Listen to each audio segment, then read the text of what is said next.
Olá pessoal, nesse vídeo nós vamos discutir como interpretar o catálogo de touros leiteiros parte 2, avaliação linear. Não deixe de colocar o seu joinha e clicar no sininho para você receber todas as notificações que forem postadas no canal Manual da VET. Assim você ajuda a disseminar essa informação para quem tiver interesse em obtê-la. Bom, antes de a gente começar, é preciso nós respondermos 3 perguntas. Primeiro, o que é avaliação linear? Nada mais é do que nós avaliarmos o que o reprodutor é capaz de transmitir para a sua progênie em termos de conformação corporal. Por exemplo, é importante para o produtor de leite, aqui no caso, saber se o touro melhora ou piora a conformação de úbere, se ele melhora a conformação de teto, como que é, na média, as suas filhas em relação a tamanho, a profundidade de costelas. Então tudo isso vai ser avaliado na avaliação linear. Segunda pergunta, como é feita essa avaliação linear? Normalmente os técnicos vão a campo avaliar as filhas desses touros, dando para ela uma pontuação, a depender da característica. Então assim é possível a gente saber se o touro melhora ou piora determinadas situações de avaliação corporal, né, em relação à média da raça. E a terceira pergunta, para que serve a avaliação linear? Ela serve para nós, além de termos a condição, a possibilidade de saber se o reprodutor é ou não melhorador do ponto de vista leiteiro, para saber também o que ele melhora e o que eventualmente ele poderá piorar, né, em relação à conformação corporal de suas filhas, quando comparado à média da raça. Então são avaliações distintas. Uma coisa é a avaliação para a produção. A outra situação é a avaliação do reprodutor quanto à sua capacidade de melhorar ou piorar determinadas características de conformação corporal. Isso é a avaliação linear que vai dizer para nós. E como complementação a esse vídeo, eu convido vocês também para assistirem no próprio canal Manual da VET o primeiro vídeo dessa série, que foi como interpretar o catálogo de touros leiteiros, parte 1, PTA e acurácia. Vem comigo! Nós temos primeiro os resultados de avaliação genética para a produção de leite. No caso, esse reprodutor foi avaliado em 2 testes diferentes. Ele foi avaliado pelo Programa Nacional de Melhoramento Genético do Juiz Leiteiro e ele foi avaliado pelo Programa de Melhoramento Genético do Zebu.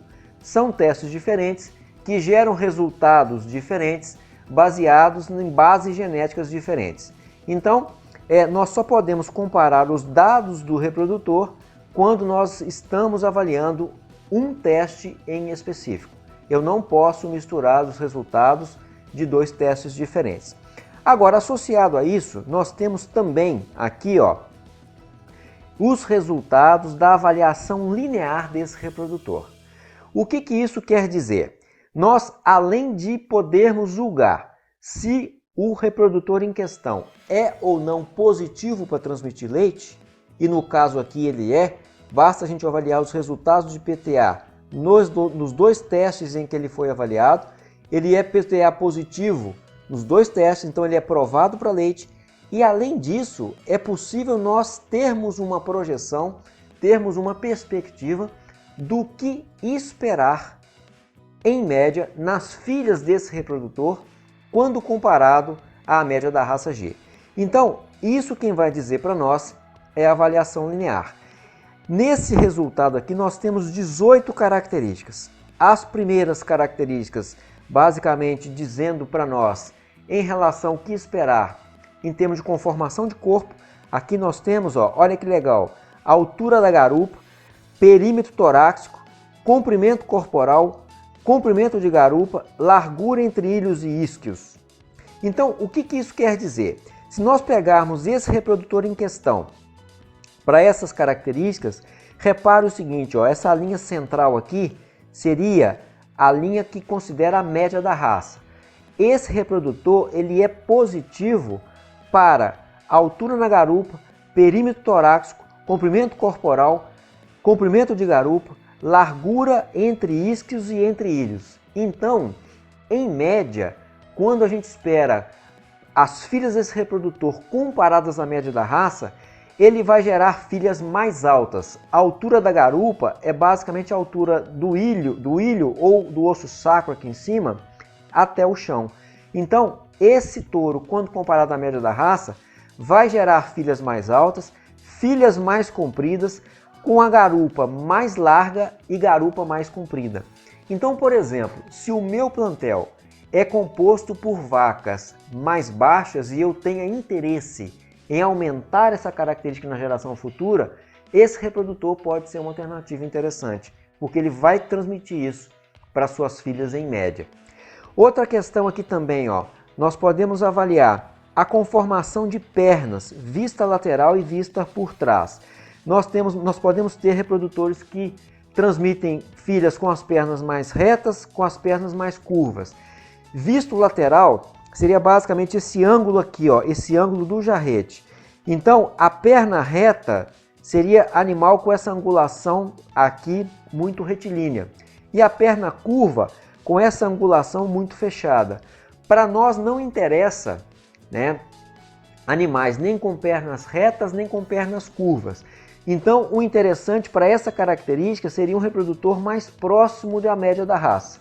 No caso, esse aqui tende a gerar filhas com as pernas mais retas, quando vista lateralmente, e as pernas ganchudas nas filhas, quando vista por trás. Perna ganchuda é quando o jarrete aqui visto por trás, eles fecham um pouquinho, tá certo? Então, nessa característica aqui, o ideal seria que fosse mais próximo dessa linha central. Mas, por outro lado, se nós avaliarmos esse reprodutor, o que ele é capaz de transmitir para suas filhas? Olha só, úberes, quando visto posteriormente, úberes largos e úberes rasos. Profundidade de úbere, embora aqui seja um macho, a profundidade de úbere seria essa distância aqui do úbere. E a largura de úbere seria a distância de largura visto por trás.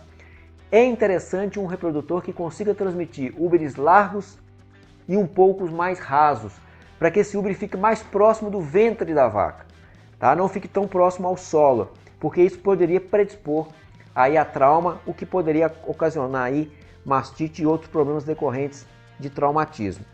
E para finalizar aqui, outra coisa interessante, é possível avaliar o que esse macho é capaz de transmitir para suas filhas em termos de temperamento. Então, esse reprodutor em questão, ele é capaz de gerar filhas mais mansas quando comparadas à média da raça, que seria essa linha central. Isso é muito interessante porque nós sabemos que, em termos de manejo, quem trabalha no setor leiteiro, é fundamental, principalmente no zebuíno, que nós tenhamos condição de trabalhar com animais mais dóceis. Isso facilita a ordenha, isso facilita o manejo. Então, o que nós podemos concluir? É possível hoje, através da ciência, através da tecnologia, nós termos acesso a um custo bastante interessante, porque as doses de sêmen são a um custo acessível para a grande maioria dos criadores. Nós temos condição de saber, de poder utilizar no plantel, em qualquer lugar do Brasil e do mundo, animais que sejam ao mesmo tempo positivos para a produção de leite. Isso está aqui definido no resultado de PTA dos testes de avaliação genética, ao mesmo tempo que a gente pode tentar estimar, a gente tem condição de estimar o que prever, o que saber, o que esperar em relação às filhas desse reprodutor no que diz respeito à constituição corporal. Então é possível eu usar touros para corrigir teto, é possível eu usar touros para corrigir aprumo, é possível eu usar touros para corrigir conformação de úbere, conformação de corpo, além, claro, da característica produção de leite e produção de sólidos. Então, a ciência nos possibilita isso. E o vídeo de hoje é para mostrar como é que a gente interpreta esse resultado. Tá bom, pessoal? A gente fica por aqui. Um abraço a todos e até a próxima.